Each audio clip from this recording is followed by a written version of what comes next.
never takes the audience there. His stance solidifies in the meanwhile. He isn't providing fresh information, ones he has already provided. And that distinction is important since, in his view, the harm wasn't caused by what took place that evening. It originated from the framing of the aftermath. He talks of being used as collateral, being drawn into conjecture against his will. And seeing blogs and comments elevate him to a pivotal role in a narrative he claims he left early. When viewers notice this annoyance, they begin to reconsider their previous responses. Screenshots and circulating remarks, wondering why he didn't stay, why he didn't defend her, and why he didn't go upstairs. Others reply by referring back to his justification. So he departed. Something didn't feel right. So he departed. Correct. He departed because he felt that a silent request for privacy was being made. The debate's tone is altered by such reframing. People start asking why boundaries seem necessary, why discomfort existed before anything went wrong, and why this scenario necessitated abandonment in the first place rather than why he abandoned her. Concludes slowly. Once more, the focus switches from the actual act to the ensuing silence. After Funky talks in public, viewers start concentrating on Tamar's response rather than a refutation. Clarity, but from a distance. She doesn't get aggressive. She doesn't respond. She doesn't specifically mention his timeline. She lets the internet do the interpreting. At that point, a novel theory emerges. Not about innocence or guilt, but with regard to leverage. Comments indicate that silence can have a variety of meanings: fear, tiredness, protection, and strategy. Many also concur on one issue. Even if no one offers evidence of a particular cause, her self-control doesn't appear to be an accident. People begin drawing comparisons between this, a flashback to earlier stages of her public persona. They draw attention to the fact that, despite her reputation for being outspoken, honest, and occasionally impulsive, she is measured, cautious, and mindful of every word she speaks. That disparity encourages conjecture. Some observers speculate that she is defending herself against potential danger. Some claim she is shielding someone else. And a louder but smaller group starts to wonder if the quiet is being kept, since speaking freely would result in uncontrollable repercussions once more. There are no verified accusations. There is no proof for any assertions. However, the moment the question is asked, the room becomes silent. There is only a silence that seems heavier than the words themselves, without any music or build-up. The interviewer leans forward cautiously, almost constrained, like she is already aware of the potential explosiveness of the response. Do you know what actually occurred to you? Tamar takes her time. She doesn't cut you off. She allows the quiet to linger. You see someone who is consistently horrible long enough for me to notice them. No, I'm not. Recognize that I registered. It's not just about me. Additionally, some people mistreated me. I have no idea what actually happened to me. The ensuing pause is small, yet it appears as a warning notice on the internet. It's not what she said, but rather what she didn't say. She continues, but her words seem practiced, controlled, and secure. I just knew that I attended a friend's birthday celebration. I threw a birthday celebration for the tone of the internet changes within minutes of these clips going viral. I never between me and you to happen. So people stop responding emotionally and start playing back the video. I didn't. Well, it's still not something by frame right now.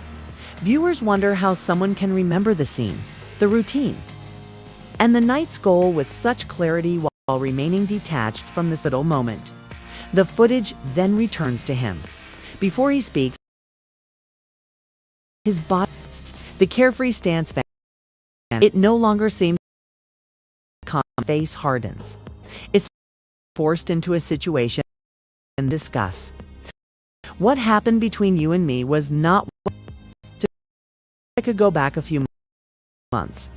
Viewers briefly will remain under control and protective. Eventually loses patience, not loudly, but firmly. To your face, I'm telling you. You were a damned, bald-headed, bold-faced liar.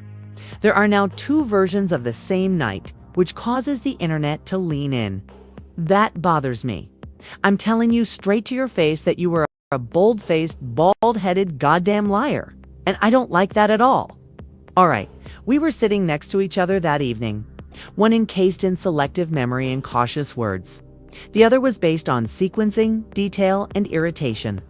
Additionally, people aren't not yet picking sides. Which version departs is up to them to decide. Fewer unresolved questions. Chris, always go to the roof. You guys said underscore it. Come see me at Roof Chris. You guys and I met at Roof Chris. Zoe and you. Mandy and his homeboy enter. All right, now that you and I have been hanging out for 3 times, Mendeecees appears out of nowhere. All right, you can now make whatever the hell, and that's where everything shifts. The reaction doesn't blow out immediately, appear immediately following the circulation of those clips. The internet doesn't make snap decisions. It begins to organize. Viewers don't quarrel about emotions. Sequence is a point of contention. They go back. Take a moment. They compare her and his statements to see where the narrative veers rather than to determine who is correct. Tamar's version remains light-contained on one side. She recalls the setup. Love, you didn't throw me a party. Why? Why are you away? Why? Why is it so crucial that you tell this story as if you were doing something for a buddy and a friend did the night?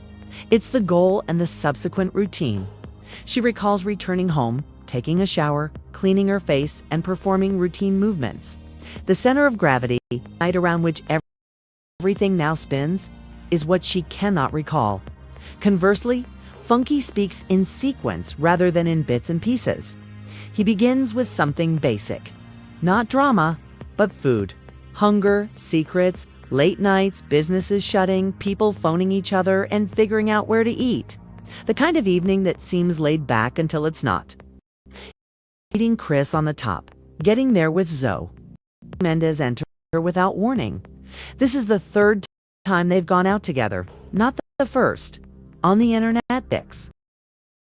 The feeling at that precise time shared by viewers, fixated on the number. Thirds don't require knowledge. Questions can be raised at petition. It also depends. He doesn't make no accusations. Market. The night continues to move after that. Plans alter. Locations change. Buckhead V12 sauce. Automobiles are abandoned. Rides are organized. And Funky becomes more irritated with each change. Not because of where they went, but rather because of the subsequent framing of the story. You didn't host a party for me. Why are you writing this story? Viewers claim that the timeline breaks at that point, because they nearly perished when they woke up in a pool of blood during Tamar's interview. I didn't play it during this interview, but when you're going online, you claim to have nearly died when you woke up in a pool of blood. The anchor is the phrase, friend's birthday party. They stated, we need to call the ambulance. When you mention that you were at home with David or someone else, it's the night's moral framing. A kind gesture, a kind deed, something that presents her as unexpected and giving. However, that anchor is entirely removed in Funky's version. No ornamentation. The whole point of this, Tamar, was that I never felt at ease with the relationship you and Mendeecees were having in front of me. All right. You were sitting on top of him in your booty shorts during the entire song video.